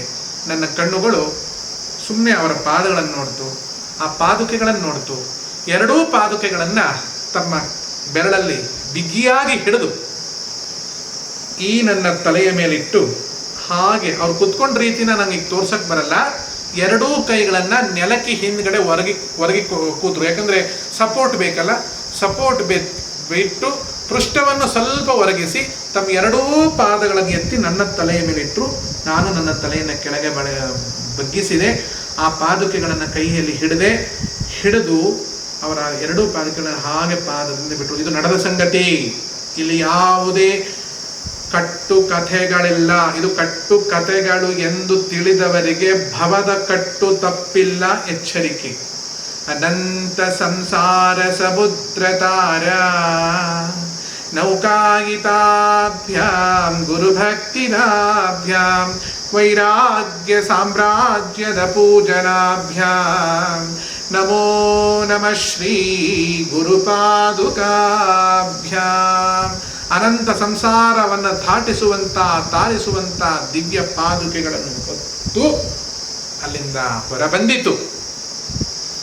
ಒಂದು ದಿವಸ ಕಿರಿಯೂರು ಭಾಗವತರು ಒಂದು ಎಣ್ಣೆಯನ್ನು ಕೊಟ್ಟಿದ್ರು. ಯಾವುದೋ ಒಂದು ವಾತರೋಗ ಪರಿಹಾರಕ್ಕಾಗಿ ಒಬ್ಬ ಯತಿಗಳ ಸೇವೆ ಮಾಡಬೇಕಾಗಿತ್ತು. ಹಾಗೆ ಮಾಡುವಾಗ ನಮಗೆ ಸಣ್ಣ ವಯಸ್ಸಿಂದ ಒಂದು ವಿಶಿಷ್ಟವಾಗಿರ್ತಕ್ಕಂಥ ಜ್ಞಾನವೋ ಅಜ್ಞಾನವೋ ಒಂದು ಕಣ್ಣಿದೆ. ಏನು ಅಂದರೆ ನಮ್ಮ ಹಿಂದೆ ಏನಾದರೂ ವಸ್ತು ಬೀಳ್ತಾ ಇದ್ದರೆ ಪಟಕ್ಕಂತ ಕೈ ಎತ್ಕೊಳ್ಳಿ ಹಿಡ್ಕೊಳಕ್ಕೆ ಹೋಗುತ್ತೆ. ಅದು ಯಾರು ಅನಿಮಿಷದಲ್ಲಿ ಗಾಳಿ ಬರ್ತಾ ಇದೆ ಅಂತ ಕಣ್ಣಿನ ರೆಪ್ಪೆ ಗೊತ್ತಾಗಲ್ಲ ತಾನೆ. ಆ ಕಣ್ಣು ಮುಚ್ಚುತ್ತೆ. ಯಾವುದಾದ್ರೂ ವಸ್ತು ಬೀಳುತ್ತೆ ಅಂದರೆ ತಕ್ಷಣ ಕೈ ಹಿಡ್ಕೊಳಕ್ಕೆ ಹೋಗುತ್ತೆ. ಕೆಲವೊಮ್ಮೆ ಪ್ರಾರಬ್ಧ ಬರೋದೊಂದು ಗೊತ್ತಿರುತ್ತೆ, ಅನುಭವಿಸ್ಬೇಕು ಅಂತ ಗೊತ್ತಿರೋದ್ರಿಂದಲೂ ಅದನ್ನು ತಡೆಯದೇ ಇರುವಂಥ ಗುಣವೂ ನಮಗಿದೆ. ಹೀಗೆ ಒಂದು ದಿವಸ ಅವ್ರಿಗೆ ಎಣ್ಣೆ ಹಚ್ತಾ ಇರ್ಬೇಕಾದ್ರೆ 2:30-3 ಗಂಟೆ ಹೊತ್ತಿಗೆ ಕೈ ತೊಳ್ಕೊ ಕೆಳಗೆ ಯಾರೋ ಬರ್ತಾರೆ ಅಂತ ನಮಗೆ ಗೊತ್ತಾಯಿತು. ನಾವು ಸೀದಾ ಮಹಡಿಯಿಂದ ಇಳಿದ್ವಿ. ಇಳಿಯುವ ಹೊತ್ತಿಗೆ ದೊಡ್ಡ ಶ್ರೀಗಳವರು ವಿದ್ಯಾಮಾನ್ಯರು ಬಚ್ಚಲ ಮನೆಗೆ ಅಂತ ಬರ್ತಾ ಇದ್ರು. ಹೊಸ್ತಿಲನ್ನು ದಾಟುವಾಗ ಬಿದ್ದೇ ಬಿಟ್ಟರು. ನಾನು ಎರಡೂ ಕೈಗಳನ್ನು ಅವ್ರನ್ನ ಹಿಡಿಲಿಕ್ಕೆ ಹೋದೆ. ಅಷ್ಟೊತ್ತಿಗೆ ಅವರ ಮುಸುಡಿ ಆ ಹೊಸಲಿಂದ ಕೆಳಗೆ ಬಿದ್ದು ಸ್ವಲ್ಪ ತುಟಿ ಗಾಯವಾಗಿ ಸೀಳು ಬಂತು. ಎಲ್ಲಾದರೂ ಅಯ್ಯೋ ಅಮ್ಮ ಅಯ್ಯಪ್ಪ ಅಯ್ಯಯ್ಯಪ್ಪ ಕೂಗ್ಬೇಕಲ್ಲ, ಎಲ್ಲವೇ ಇಲ್ಲ. ಕೃಷ್ಣ ನಾರಾಯಣ ಕೃಷ್ಣ ನಾರಾಯಣ ಇಷ್ಟೇ ರೀ. ರಕ್ತ ಸುರಿದು ಹೋಗ್ತಾ ಇದೆ. ಆಮೇಲೆ ನಾವು ಮತ್ತೊಬ್ಬ ಯತಿಗಳಿಗೆ ಹೇಳಿದ್ವಿ, ದೊಡ್ಡ ಶ್ರೀಗಳವರು ಬಿದ್ದರು ಅಂತ. ಅಲ್ಲಿಂದ ಮುಂದೆ ಅವರು ಸಂಸಾರ ಸಮುದ್ರವನ್ನು ಬೀಳಿಸ್ತಾ ತಾವು ಭಗವಂತನ ಸಮುದ್ರದ ಸ್ನಾನಕ್ಕಾಗಿ ನಿತ್ಯ ಬೀಳ್ತಾ ಹೋದರು. ಇಂತಹವರು ಅವರದು ನಾನು ಎತ್ತಿ ಹಿಡಿದೆ ನನ್ನ 2 ಕೈಯಿಂದ ಅಂದುಕೊಳ್ಳಿಲ್ಲ. ಆ 2 ಎತ್ತಿದ ಕೈಗಳನ್ನು ಅವರು ಎತ್ತಿ ಹಿಡಿದು ನನ್ನನ್ನು ಕಣ್ತುಂಬ ನೋಡಿದ್ರು. ಯಸ್ಯಾಪಾಂಗಲವ ಮಾತ್ರತಾ ಊರ್ಜಿತಾ ಸ ಶ್ರೀಯತ್ಕಟಾಕ್ಷ ಬಲವತೀ ಅಜಿತಂ ನಮಾಮಿ. ಯಾವ ಕಡೆಗಣ್ಣ ನೋಟದಿಂದ, ಯಾವ ರಮೆಯ ಕಡೆಗಣ್ಣ ನೋಟದಾಶ್ರಯದಿ ಎಲ್ಲ ನಡೆಯುತ್ತಿಹುದೋ ಅಂಥವಳನು ತನ ಮೆಲು ನೋಟದಿಂದ ಕಾಪಿಡುವಧರಿಗೆ ನಮನಂ.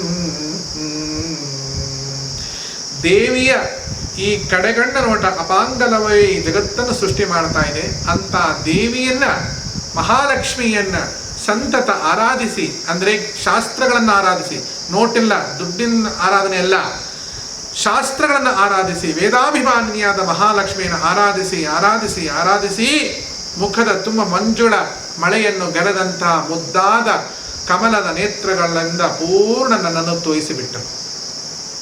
ನನ್ನನ್ನು ಪೂರ್ತಿ ತೋಯಿಸಿಬಿಟ್ರು.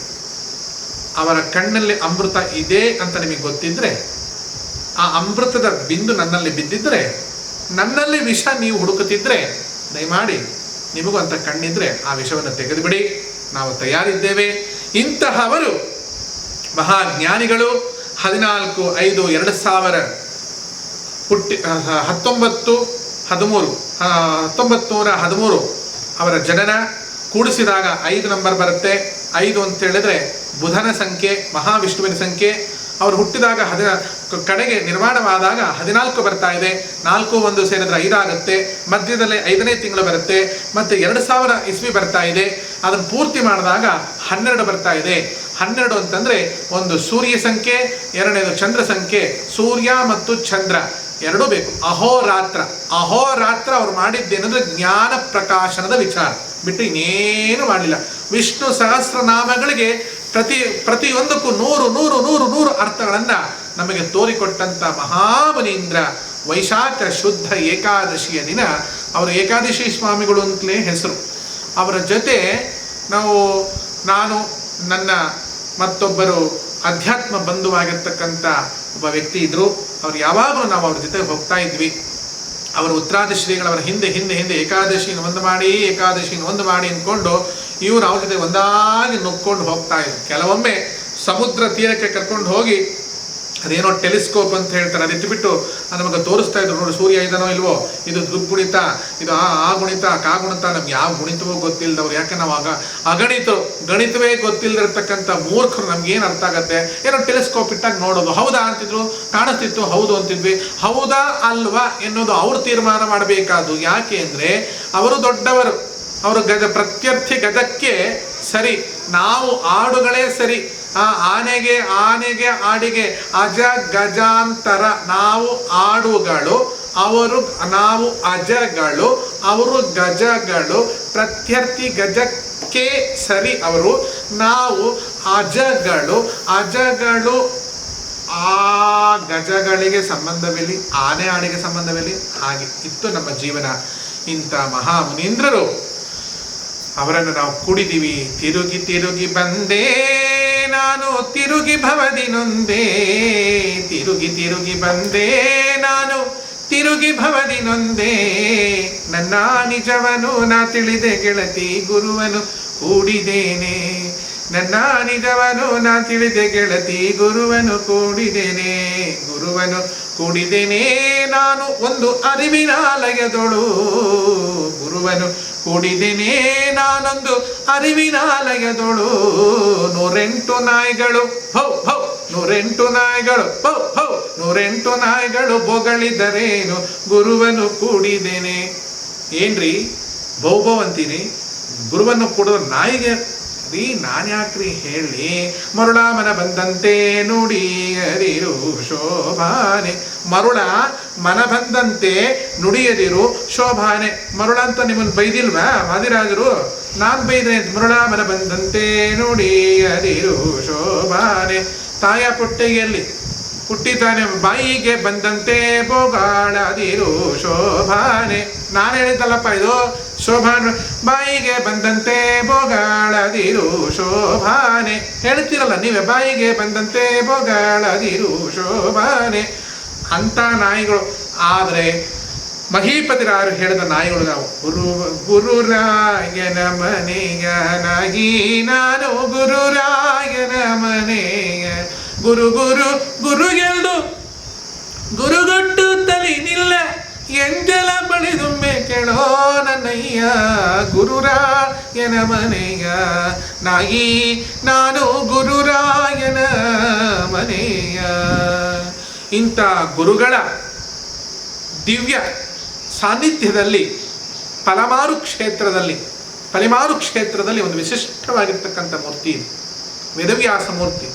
ವಿಶ್ವದಲ್ಲಿಯೇ ಅಂತಹ ವೇದವ್ಯಾಸ ಮೂರ್ತಿಯನ್ನು ನೀವು ಕಾಣುವುದೇ ಇಲ್ಲ. ಒಂದು ಪಕ್ಷ ಕದ್ದು ತಪ್ಪಿ ಅಚ್ಚು ಹಾಕಿದರೆ ಆ ಕಿಚ್ಚು ನಿಮ್ಮನ್ನು ತಟ್ಟೀತೇನೋ ಗೊತ್ತಿಲ್ಲ. ಆದರೆ ಅಷ್ಟು ಮನೋಹರವಾಗಿರ್ತಕ್ಕಂತಹ 1.5 ಗೇಣಿನಷ್ಟು ದೊಡ್ಡದ ಸುಂದರವಾದ ವ್ಯಾಸಮೂರ್ತಿ. ಅತ್ಯದ್ಭುತ. ಯಾರಿಗೆ ವಿದ್ಯೆ ಗೊತ್ತಿಲ್ಲ, ವಿದ್ಯೆ ಬರೋದಿಲ್ಲ, ಅಲ್ಲಿ ಹೋಗಿ ಅವರನ್ನು ದರ್ಶಿಸಿ ಸೇವೆ ಮಾಡಿದರೆ ಸಾಕು, ಅನಂತ ವಿದ್ಯೆ ಅವರಲ್ಲಿ ಬರಲಿಕ್ಕೆ ಸಾಧ್ಯತೆ ಖಂಡಿತ ಇದೆ. ಅವರು ಪ್ರತ್ಯರ್ಥಿ ಗಜಕೇಸರಿಯೇ ಆಗಿಬಿಟ್ಟಾರು ಎನ್ನುವುದಕ್ಕೆ ಸಾಕ್ಷಿ ಈ ದೇಹವೇ. ಇಂತಹ ವೇದವ್ಯಾಸರ ಸೇವೆಯನ್ನು ಮಾಡುವ ಮುಂದೆ ಒಂದು ವಿಶಿಷ್ಟವಾದ ಯೋಗ ಈ ದೇಹಕ್ಕೆ ಪ್ರಾಪ್ತವಾಯಿತು. ಅದು ಯಾವುದು ಅಂದರೆ, ದೊಡ್ಡ ಸ್ವಾಮಿಗಳವರು ಶ್ರೀ ವಿದ್ಯಾಮಾನ್ಯ ಮುನೀಂದ್ರರು ನಮ್ಮನ್ನು ಕರೆದು ಕಿವಿಯಲ್ಲಿ ಪ್ರಸನ್ನ ಶ್ರೀನಿವಾಸ ದಾಸ, ಪ್ರಸನ್ನ ಶ್ರೀನಿವಾಸ ಎಂಬುವ ಅಂಕಿತವನ್ನು ಕೊಟ್ಟರು. ಭೂಮೇಶ ವಿಠಲ ಅಂಥೇಳಿ ಅವರ ಕಿರಿಯ ಪಟ್ಟದವರು ಕೊಟ್ಟರು. ಅಂದರೆ ಎರಡು ಕಡೆಯಿಂದ ನಮಗೆ ಅನಂತ ಅನುಗ್ರಹ ಆಗಿದೆ. ಯಾಕೆಂದರೆ ಆಕಳೊಡನೆ ಓಡಾಡಿ ಶ್ರೀಕರಿ ಶ್ರೀಕಾಂತೆಯರೊಡಗೂಡಿ ಲೌಕಿಕ ಮನೆ ತಾ ಮಾಡಿ ನಮಗೆ ಹಯವದನ ಅಂದ್ರಂಥವ್ರು. ಪುರಂದರ ವಿಠಲ ಅಂದ್ರತಿ ಇವರು. ಒಂದೇ ಹಾಡಿಗೆ ಹೈವದನ ಅಂತ ಅವರಂದ್ರಂತೆ, ಪುರಂದರ ವಿಠಲ ಅಂತ ಇವರು ಹೇಳಿದ್ರಂತೆ. ಒಂದೇ ಸೊಲ್ಲಲ್ಲಿ ಭೂಮೇಶ ವಿಠಲ ಅಂತ ಸಣ್ಣವರು ಹೇಳಿದರು, ದೊಡ್ಡವರು ಪ್ರಸನ್ನ ಶ್ರೀನಿವಾಸ ಅಂತ ಹೇಳಿದರು. ಒಂದು ಸುಂದರವಾದ ವಿಠಲ ಮೂರ್ತಿಯನ್ನ ಗೆಜ್ಜೆ ಕಾಲ್ ಕಟ್ಟಿರೆಂಬೋ ಕಾಗದ ಬಂದಿದೆ ಎನ್ನುವಂತೆ ಗೆಜ್ಜೆಯನ್ನ, ತಂಬೂರಿ ಮೀಟಿದವ ಭವಾಬ್ದಿ ದಾಟಿದವ ತಾಳವ ತಟ್ಟಿದವ ಖಡರೆದೆಗ ಮೆಟ್ಟಿದವ ಎನ್ನುವ ತಂಬೂರಿಯನ್ನ ನಮ್ಮ ಕೈಗೆ ಕೊಟ್ಟು, ವಿಠಲ ಮೂರ್ತಿಯನ್ನು ಕೊಟ್ಟು, ಗೆಜ್ಜೆ ನಾದವನ್ನ ಕಿವಿಯಲ್ಲಿ ಇಟ್ಟು ಪ್ರಸನ್ನ ಶ್ರೀನಿವಾಸ ಎನ್ನುವ ಅಂಕಿತವನ್ನ ಕೊಟ್ಟರು. ಅಂತಿಂತ ತಾಗಿ ನಾನಲ್ಲಮ್ಮ ಜಗದಂತಾರಂಗನ ತಂಗಿ ಹೌದಮ್ಮ, ಅಂತಿಂತ ತಾಗಿನಿ ನಲ್ಲಮ್ಮ ಜಗದಂತಾರಂಗನ ತಂಗಿ ಹೌದಮ್ಮ. ಪ್ರಸನ್ನ ಸಿನಪ್ಪನ ಹರಕೆಮ್ಮ, ಪ್ರಸನ್ನ ಶ್ರೀನಿವಾಸನ ಹರಕೆಮ್ಮ, ಪ್ರಸನ್ನ ಸಿನಪ್ಪನ ಹರಕೆಮ್ಮ. ಹೊತ್ತು ನೀ ನಡೆದು, ಅವರ ಪಾದುಕೆಯನ್ನು ಹೊತ್ತು ನೀ ನಡೆದು ಧನ್ಯ ಲಾದ್ಯಮ್ಮ. ಶೀಲವಂತಿಕೆಗೆ ಗುಣವಮ್ಮ, ಅದ ನೀ ಕಾದುಕೊಳ್ಳಲು ಬೇಕಮ್ಮ, ಅದ ನೀ ಕಾದುಕೊಳ್ಳಲು ಬೇಕಮ್ಮ. ಹೌದು, ಮತ್ತೆ ವೈಷ್ಣವಾಂಕಿತನಾಗಿದ್ದುಕೊಂಡು ಯಾಕೆ ಏನೇನೋ ವೇಷಗಳನ್ನು ಹಾಕೊಂಡ್ಬಿಟ್ರಿ ಅಂತ ಪ್ರಶ್ನೆ ಬಂದಾಗ, ನೇನು ಪುಟ್ಟಿನ ಇಲ್ಲೋ ವೈಕುಂಠಂ, ನೇನು ಪುಟ್ಟಿನ ಇಲ್ಲೋ ವೈಕುಂಠಂ, ನೇನು ಮೆಟ್ಟಿನ ಇಲ್ಲೋ ಕೈಲಾಸಂ. ನಾನು ಹುಟ್ಟಿದ್ದು ವೈಕುಂಠದಲ್ಲಿ, ಮದುವೆ ಮಾಡಿಕೊಂಡಿದ್ದು ಕೈಲಾಸದಲ್ಲಿ. ಎರಡೂ ಮ್ಯಾನೇಜ್ ಮಾಡಬೇಕಲ್ಲ. ಆದರೆ ಸದ್ಗುರುಗಳ ಪರಮಾನುಗ್ರಹ ಕೈಲಾಸಕ್ಕೆ ಬಂದರೂ ಕೈಲಾಸ ಆಗದಂತೆ ವೈಕುಂಠ ಮಾರ್ಗವನ್ನು ತೋರಿಸುವ, ಅಂದರೆ ಎಷ್ಟೋ ಜನ ವೈಕುಂಠದ ಹುಟ್ಟಿರ್ಬೋದು, ವೈಕುಂಠ ಜ್ಞಾನ ಇರಲಿಕ್ಕಿಲ್ಲ. ಆದರೆ ಕೈಲಾಸಕ್ಕೆ ಬಂದು ಸದ್ಗುರುವಿನ ಮನೆಯಲ್ಲಿ ನೆಲೆಸಿದರೆ ಗುರು ಕೊಟ್ಟ ವಾಣಿಯಂತೆ ಭಾಗವತದ ಸಾರಾಮೃತವನ್ನು ಅರಿತ ಮೇಲೆಯೇ ಪುನಃ ವೈಕುಂಠಕ್ಕೆ ಹೋದರೆ ಮತ್ತೆ ವಾಪಸ್ಸು ಬರೋ ವಿಚಾರ ಇರುವುದಿಲ್ಲ. ಹಾಗಾಗಿ ಇವತ್ತಿಗೂ ನಮ್ಮ ಸಂಸ್ಥಾನದಲ್ಲಿ 10 ದಿವಸಗಳ ಕಾಲ ಉತ್ಸವ ಇಲ್ಲಿ ನಡೆಯುತ್ತೆ. ಆ 10 ದಿವಸ ಉತ್ಸವ ಕಾಲದಲ್ಲಿ ಶ್ರೀಪಾದರ ವಿದ್ಯಾಮಾನ್ಯ ಮುನಿಗಳ ಪಾದುಕೆಗಳನ್ನು ಇಟ್ಟೇ, ರಜತ ಕವಚವನ್ನು ತೊಡಿಸಿ ಇಟ್ಟಂಥ ದಿವ್ಯ ಪಾದುಕೆಗಳನ್ನು, ಅವರು ಕೊಟ್ಟಂಥ ವಿಠಲ ಮೂರ್ತಿಯನ್ನು, ಅವರು ಕೊಟ್ಟಂಥ ಗೆಜ್ಜೆಯನ್ನು, ಅವರು ಧರಿಸಿ ಓಡಾಡಿದಂಥ ಪಾದುಕೆಗಳನ್ನು, ಮತ್ತು ಯಾವುದೋ ಮಾಡಿಸಿಕೊಟ್ಟಿದ್ದಲ್ಲ, ಅವರ ಪಾದದ ಅಚ್ಚುಗಳು ಇವತ್ತಿಗೂ ಇದೆ. ಬೇಕಾದ್ರೆ ನೀವು ಲ್ಯಾಬೊರೇಟರಿಯಲ್ಲಿ ಅದನ್ನು ಪರೀಕ್ಷೆ ಮಾಡಿಸ್ಬೋದು. ಅಂಥ ಪಾದುಗಳನ್ನು ಇಟ್ಟು ಪ್ರತಿನಿತ್ಯವೂ ನಾವು ಅವರನ್ನು ಸ್ಮರಿಸುವುದು ಒಂದೇ ಒಂದು. ಉರಗ ವೃಷ್ಟಿಕ ವ್ಯಾಘ್ರ ಅರಸು ಚೋರಾಗ್ನಿ ಕರಿಗರಳ ರಾಜ್ಯ ಮೊದಲಾದ ಭಯಗಳಿಂದ ಪೊರೆದು ಮಂಗಳದೇವ ನರಹರಿಯ ದಾಸರ ಚರಣ ಕಮಲ ಕಂಡು ಪರಿಹಾರವಾಯಿತು. ಸ್ಮರಿಸು ಗುರುಗಳ ಮನವೇ, ಸ್ಮರಿಸು ಗುರುಗಳ, ಸ್ಮರಿಸು ಗುರುಗಳ ನಿನಗೆ ಪರಮ ಮಂಗಳ. ದುರಿತ ಪರ್ವತಕ್ಕೆ ಪವಿಯೆಂದು ತಿಳಿದು ಸ್ಮರಿಸು ಗುರುಗಳ ಮನವೇ, ಸ್ಮರಿಸು ಗುರುಗಳ. ಅಂತಹವರು ತಲೆಗೆ ತಲೆ ಕೊಟ್ಟರು. ಮುಂದಿನ ಕವಚ ಧಾರಣೆ ಕೃಷ್ಣನಿಗೆ ನಡೆಯುವಾಗ ಒಂದೊಂದು ಬಿಂದು ಹನಿ ಹನಿ ಕುಡಿಸುವಂಥ ಯೋಗವನ್ನ ಈ ಶರೀರಕ್ಕೆ ಕೊಟ್ಟು ಶ್ರೀಕೃಷ್ಣ ಸೇವಾ ಕೈಂಕರ್ಯ ದಕ್ಷ ಎಂಬ ಬಿರುದನ್ನು ಕೊಟ್ಟಂತಹ ಮಹಾಮುನೀಂದ್ರರ ಚರಣ ಕಮಲಗಳಿಗೆ ನಮಸ್ಕರಿಸುತ್ತಾ, ಅನವಧ್ಯಾತ್ಮ ಚಾರಿತ್ರ್ಯಂ ವಾದಿಖದ್ಯೋತ ಭಾಸ್ವರಂ ವಿದ್ಯಾಮಾನ್ಯ ಮುನೀನ್ ವಂದೇ ವಿದ್ಯಾ ವಿದ್ಯೋತ ಭಾಸ್ವರಂ. ಬ್ರಹ್ಮಚರ್ಯ ಹರಿಪ್ರೀತಿ ಸುವಿದ್ಯಾವಾದಶಾಲಿನಃ ಇಷ್ಟದಾನ್ ಕಷ್ಟಹರ್ತॄನ್ನಃ ವಿದ್ಯಾಮಾನ್ಯ ಮುನೀನುಮಃ.